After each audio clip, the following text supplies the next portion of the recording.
L'apôtre Paul aux Corinthiens, chapitre 13, 4, 8, nous dit que l'amour prend patience.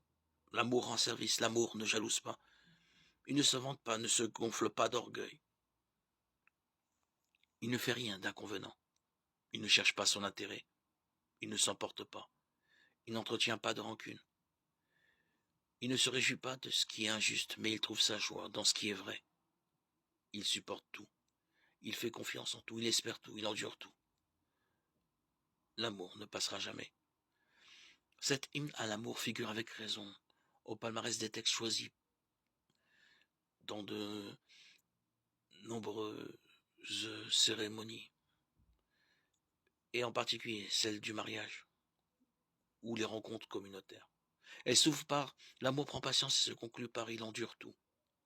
Les 13 autres évocations sont comme le déploiement, l'art de vivre concrètement, la patience comme signe et réalisation de l'amour vrai, qui ne passera jamais car il est la marque même de Dieu.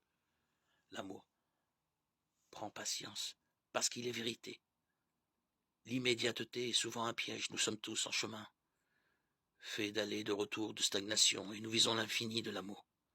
L'amour est universel ou il n'est pas. Et il s'agit d'un appel très concret. Si je refuse avec obstination d'aimer tel individu, ou si l'attachement envers telle personne ou envers ma famille est excluant, au lieu d'être un tremplin pour un amour extensif, je sors ipso facto de la logique de l'évangile. L'amour fait qu'on attend l'autre et qu'on exerce cette patience propre à l'artisan héritier de Dieu.